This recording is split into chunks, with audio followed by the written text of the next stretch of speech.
también en el plano local. Ya estamos a 41 días de que se realice el plebiscito de salida para la nueva Constitución y las distancias entre el apruebo y el rechazo, de acuerdo a las encuestas, se va estrechando cada vez más. Esta semana se mostró que había una diferencia que era prácticamente la mitad de lo que había la semana anterior. El presidente Gabriel Boric dijo que hay voluntad política para realizar cambios. Bueno, de todo esto vamos a conversar a partir de ahora con Claudio Fuentes, académico de la Universidad Diego Portales, analista, ha trabajado durante todos estos meses con la Constitución. Claudio, bienvenido, muchas gracias por estar en Última Mirada. Gracias a ti, Matilde. Bueno, la noticia de este fin de semana, más bien de estas últimas horas, es esta distancia que aparecía tan grande, 18 puntos, 15 puntos, ahora son 8 puntos los que separan, de acuerdo a las encuestas, eso sí, al rechazo del apruebo. ¿Qué es lo que ha ocurrido en este último tiempo que está permitiendo generar estos números? O sea, yo creo que hay varios factores. El primero tiene que ver con que los grupos de pro-apruebo se están movilizando. O sea, es evidente que activaron una campaña, después del 4 de julio comenzó a notarse claramente un despliegue territorial y ellos saben hacer eso, saben salir a la calle, activar y reactivar muchas veces los comandos que estaban ya con la campaña de Boric y eso yo creo que genera una nueva temperatura electoral y que es muy relevante. Hemos visto despliegues callejeros muy masivos y eso yo creo que genera un ánimo que es importante para el momento que se avecina. ¿Y qué ha pasado con la campaña del rechazo? Que el rechazo además está teniendo un financiamiento que hemos visto en los últimos días, es prácticamente de todo lo que se está recibiendo en el CERVEL, el 99% está yendo para el rechazo. Sí, no, evidentemente el rechazo, a ver, primero, el rechazo partió mucho antes la campaña, partió más o menos en febrero, marzo ya se veía claramente un activismo muy fuerte, sobre todo en redes sociales, y en segundo lugar, el rechazo en el último tiempo ha tenido dificultades, sobre todo con las vocerías. Al generarse vocerías que van de extremos mucho más radicales, extremos de derecha radicales, que están llamando a, por ejemplo, a activar violencia contra los convencionales, como pasó en el día de ayer o hoy día, en Osorno, hasta los amarillos. O sea, tú tienes un despliegue muy diverso, muy lleno de contradicciones, y eso genera dificultades en la vocería que pierden credibilidad, y eso es un elemento que debe tener preocupado a todo el grupo de Chile Vamos. Pese que en un principio las vocerías del rechazo fueron más fuertes, tendieron también a generar una transversalidad o a mostrar una transversalidad, se buscaron a muchos referentes de lo que había sido la exconcertación, incluso la nueva mayoría, figuras que estaban ahí, que están todavía por el rechazo. Sin embargo, también hay figuras que están prácticamente, si pudiéramos decirlo de alguna manera, tratando de que no aparezcan.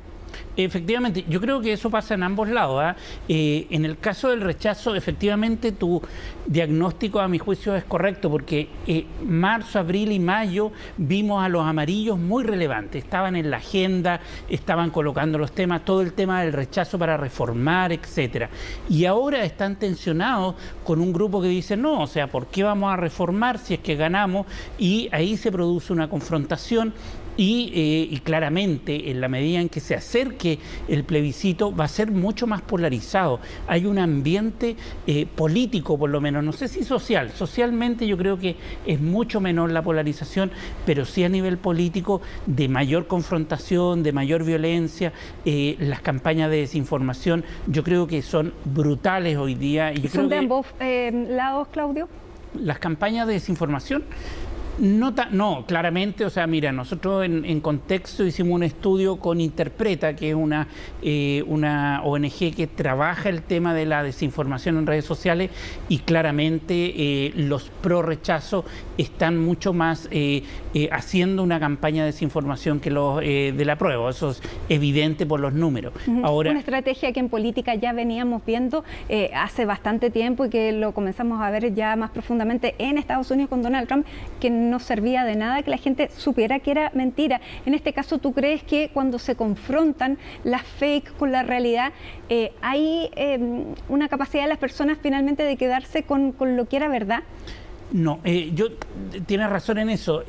Nosotros hemos hecho muchos talleres presenciales, o sea, hemos estado con la gente en conversatorios para explicar el texto.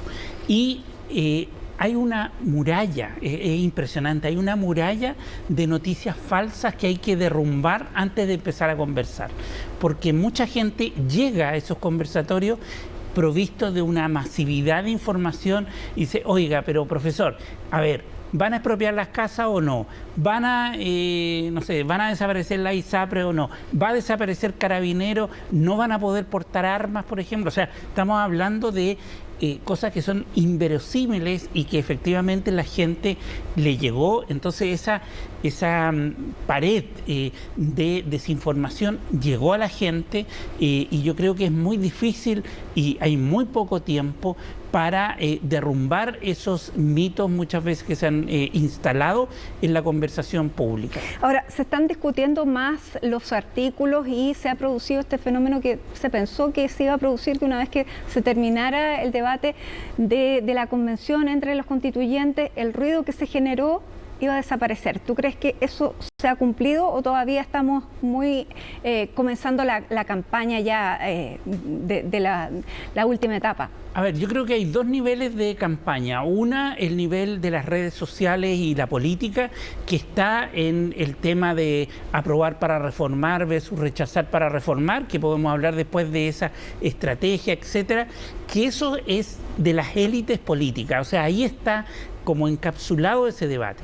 A nivel social está pasando otra cosa. Está la gente interesada, está empezando a leer y está...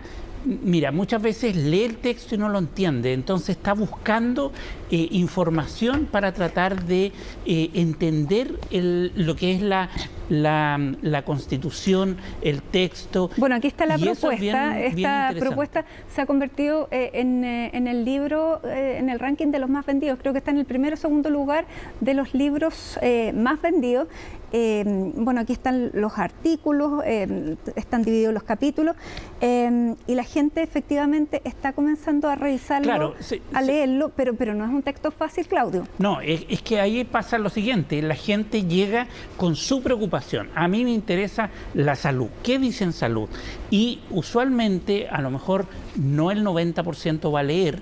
Lo que va a pasar seguramente es que, y eso es lo que está pasando, yo activo mis redes sociales no el celular, mis redes sociales con las que yo hablo, mi familia, mi hermano, mis tíos, etcétera, y ahí empiezo a conversarlo. Eso es lo que está pasando ahora, que la gente está motivándose para conversar con sus familiares de lo que le interesa. ¿Qué va a decir de pensiones? ¿Qué va a decir de salud? Esa conversación está hoy día pasando y eso activa a la ciudadanía a salir a tratar de buscar información. Por eso las búsquedas de Google, por ejemplo, han explotado. Bueno, y por eso ustedes en Contexto sacaron este libro que es bastante útil, se llama La Nueva Constitución de Chile con peras y manzanas, sí, que es efectivamente para, aquí lo estamos mostrando ahí, para entender las cosas que tú dices, lo más simple, lo que le preocupa a la gente y sacar las fake. ¿De qué se trata? ¿Qué es lo que la gente sí, claro, va a tener la propuesta, pero también está esta posibilidad? ¿Qué hay aquí?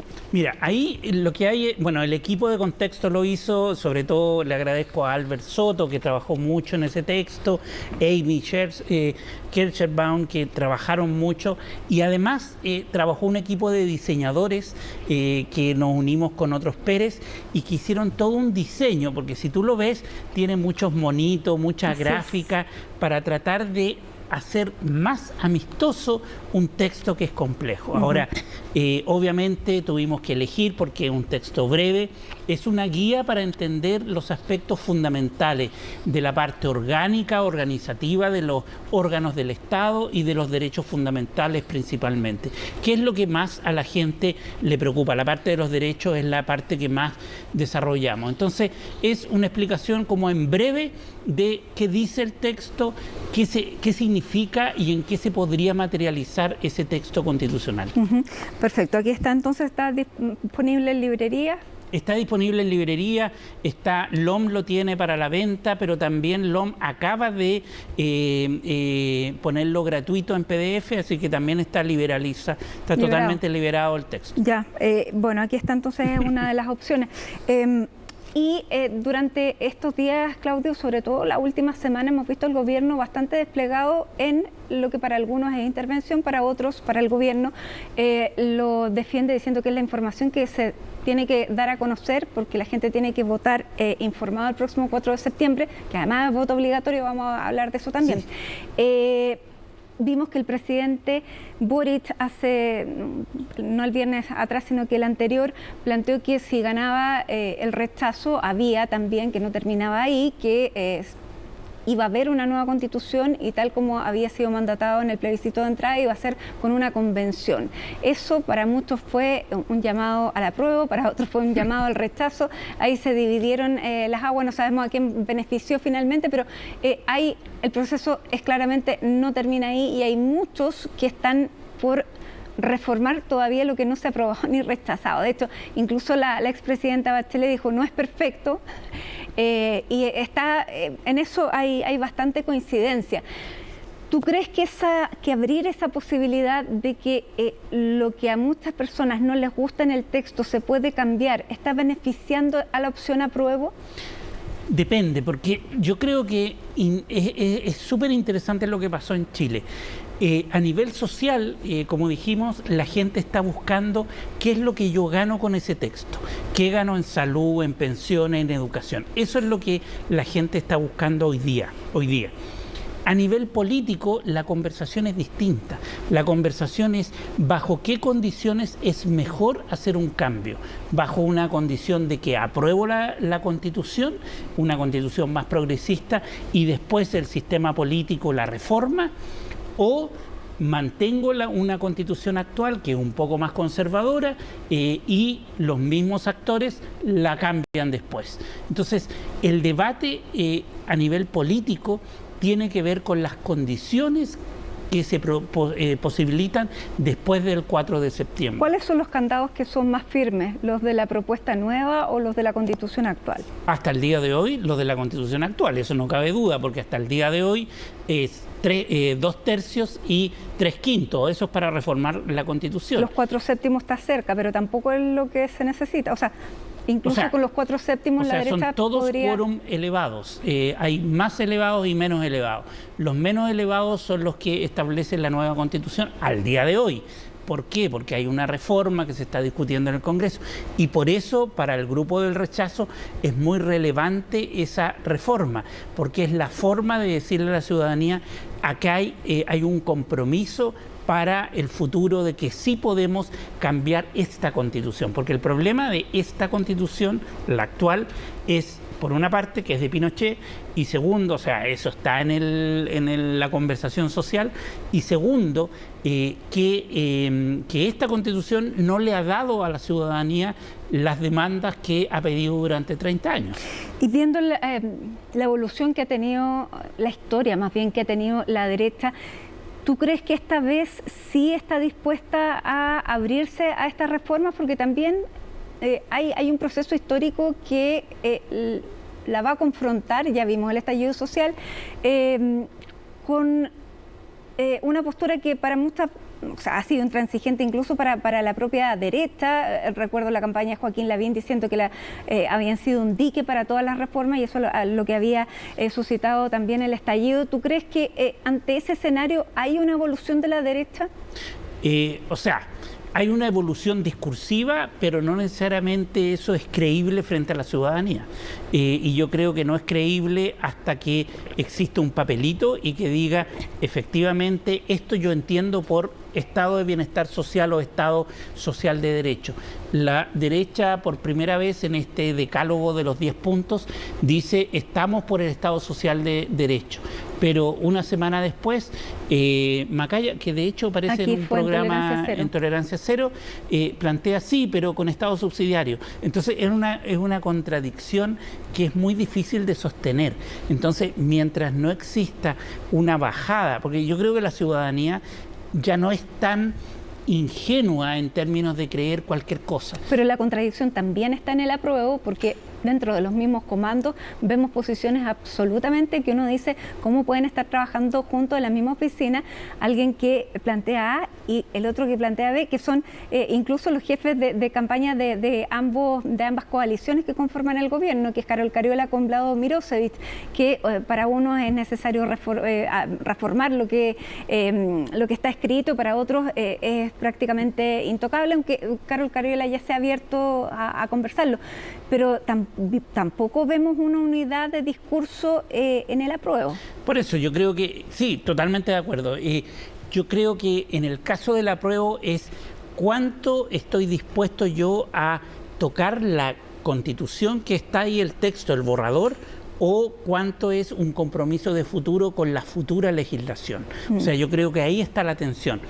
Me meto con el contenido del texto y digo, voy a reformar el Consejo Nacional de Justicia para cambiar los quórum, etcétera, eso es meterse con la Constitución, o digo, voy a cambiar una normativa futura de la ley respecto de la justicia indígena. Eso es el legislativo y por lo tanto no afecta el corazón de la Constitución. Yo creo que esa es la tensión que hoy día vive el apruebo y seguramente, o sea, en la medida en que no se llegue a alcanzar al rechazo, porque el rechazo hoy día va ganando, yo creo que la apuesta va a apuntar a hacer algún tipo de oferta en algunos temas que le interesa a la ciudadanía. ¿Y esa oferta de dónde debiera provenir? ¿Del gobierno, de los partidos? No, yo creo que del gobierno no podría provenir. Yo creo que debería provenir, a mi juicio, debería aparecer desde los partidos, desde los parlamentarios que son parte de la coalición. ¿Y ahí por qué tendríamos que creer que los que han planteado este texto, que finalmente es el que salió de la convención, la van a querer cambiar cuando recién ha ganado? Es que, correcto, para ambos grupos el problema desde el punto de vista social es la cero credibilidad en los partidos, en el Congreso, tienen menos credibilidad que la convención y por lo tanto la única forma de ganar credibilidad es con proyectos escritos y con votaciones previstas o con compromisos programáticos muy claros respecto de cuáles son los puntos. ¿Y tú ves un orden en cada uno de los, digamos, de las posiciones, rechazo y apruebo, que puedan llevar un papel y un compromiso escrito? No veo tanto orden. En el caso del rechazo, el incentivo que tiene Kast es muy bajo. Yo creo que Kast es muy relevante en esta conversación para el rechazo porque él no quiere firmar ningún papel. O sea, me imagino yo que él quiere excluirse de eso porque quiere hacer el menor número de reformas posibles a la actual Constitución. Y por lo tanto, ahí la tensión es evidente. Y en el caso del apruebo, también yo creo que hay grupos más de izquierda, obviamente, que no están dispuestas a ceder ciertos elementos que son relevantes para los apruebo con reforma. Ahora, para el gobierno, ¿qué consecuencia tiene esto, inmiscuirse tan directamente en llevar esta información a la población? Porque es una información que para muchos tiende a resaltar lo bueno, porque va a difundir contenidos. ¿Tú crees que es un riesgo para el gobierno, para el presidente, poner su capital político aquí? A ver, primero, el hilo es muy delgado entre lo que es una campaña y lo que no es una campaña. O sea, hay una zona gris que es evidente y que se explica primero porque es evidente que el gobierno de Boric apoya las ideas contenidas en la nueva Constitución. Bueno, todos sus ministros lo han planteado. Es evidente esa comunalidad de ideas ideológicas y por lo tanto es imposible que se pueda alejar de esas ideas. Y desde ese punto de vista yo creo que esa línea, ese área gris es muy delicada. Ahora, yo creo que efectivamente el gobierno tiene que ser, por lo mismo, archicuidadoso en términos de dar garantías de que el gobierno no está interviniendo. ¿Qué significa intervenir? Significa decirle a los funcionarios públicos que vayan a hacer campaña. Poner recursos públicos. Es intervenir, claro. Usar recursos públicos para hacer campaña, eso sí o sí debiese estar prohibido. Por lo tanto, ese tuit del diputado Soto fue fatal.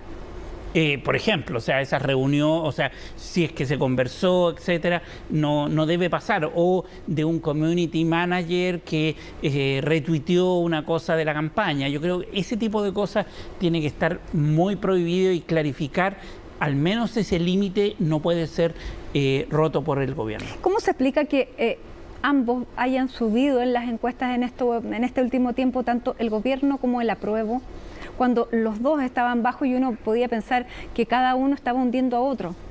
Es que parece ser que, o sea, yo creo que contrariamente a lo que varios plantean, yo creo que el hecho de tener un presidente activo, es decir, saliendo a terreno, etcétera, está ayudando a la prueba. O sea, a mí no me cabe duda que un presidente mucho más activo va a ayudar a la prueba. Pero un presidente que estaba con un nivel de apoyo que nunca antes había caído tan rápido. Sí, o sea, a ver, estoy de acuerdo en que nunca había caído tan rápido, pero este es el presidente más de izquierda que habíamos tenido y él lo que pasó fue que volvió a su nivel de apoyo de la primera vuelta, o sea, en términos de opinión pública. Personales. Claro, y por lo tanto hay un activo, 30, 40%, el mayor activo 30%, es un 30% de apoyo que tiene Boric y por lo tanto eso es lo que está reflejado en la encuesta. Ahora, ¿es el mayor activo, tú me dices, del gobierno? Sí, totalmente. O sea, Boric es la gran cara que tiene este gobierno, junto con algunos ministros o ministras como Camila Vallejo, por ejemplo. Ahora, tenemos este voto obligatorio que no lo teníamos, Claudio, desde, el 2012 partió el voto voluntario, me acuerdo perfectamente, sí. Teníamos el programa Puzzle Electoral para explicarlo. Bueno, ahora el voto es obligatorio para este plebiscito de salida. La gente ya se acostumbró a que si no quería, no iba a votar. Totalmente, yo creo que ahí hay un tema, uno, de informar respecto de las consecuencias del voto, segundo, de hacer creíble esas consecuencias, que es una multa en dinero, y tres, la gran incertidumbre va a ser si efectivamente, mira, lo que muestra la experiencia comparada es que del voto voluntario al voto obligatorio hay una diferencia de más o menos 10 a 15 puntos. Es decir, países que tienen voto obligatorio, la tasa de participación es 10 o 15 puntos mayor que con voto voluntario. Y por lo tanto, debiésemos esperar mayor participación. Eso debería ser lo natural. Segundo, porque es polarizado y muy polarizado, debiese incentivar más a participar. Ahora, eso yo creo que no significa que va a ir el 100% a votar. Yo dudo que pase el 65, 70%. Tampoco hay capacidad de aplicar todas las multas. También, claro. O sea, hay un récord histórico en términos que las multas esas no se aplican mucho. Ahora, los últimos días han sido fundamentales para las últimas campañas. Lo vimos sobre todo en la última campaña presidencial. ¿Tú crees que esto todavía falta mucho para que se decida? Sí, yo creo que efectivamente, independientemente que a uno le gusten las metodologías de las encuestas, en general todas apuntan más o menos en la misma dirección y eso te marca tendencia. Por lo tanto, yo creo que la tendencia es que el rechazo va adelante, eso es claramente, que se están acercando las posiciones y por lo tanto es muy difícil hoy día predecir qué es lo que va a pasar el 4 de septiembre. Creo que hay que esperar la decisión, además, como tú planteabas, se está tomando cada vez más tarde. ¿Y se está tomando con emocionalidad más que con racionalidad, Claudio? Es que yo creo que producto de lo que hablamos, la gente no se va a leer todo el texto, por lo tanto, en esa decisión va a haber mucho de emoción. mucho, y yo creo que la franja podría afectar mucho eso también, en gatillar emociones de qué significa esta nueva constitución versus la actual constitución, el rechazo versus el apruebo. ¿Qué significa en términos de la emotividad que me lleva a votar por primera vez y sentirme que estoy creando un nuevo tipo de vínculo en la sociedad? Bien, nos quedamos entonces observando qué es lo que va a pasar durante estas últimas ya 6 semanas que van a ser bastante tensas. Esperemos que impere el respeto mutuo. Tú dices que las sociedades no están tan politizadas o tan polarizadas como los grupos políticos, así que esperemos que eso suceda y que ojalá que haya amistad cívica en el proceso y que no vivamos casos de violencia callejera. Esa parte yo todavía no la veo, y por lo menos en la experiencia que hemos tenido de salir al territorio, la gente está dispuesta a escuchar y quiere ser escuchada, y ese fenómeno creo que de por sí ya es una ganancia para el proceso político chileno. Muy bien, Claudio Fuentes, muchísimas gracias por estar con nosotros esta noche en Última Mirada.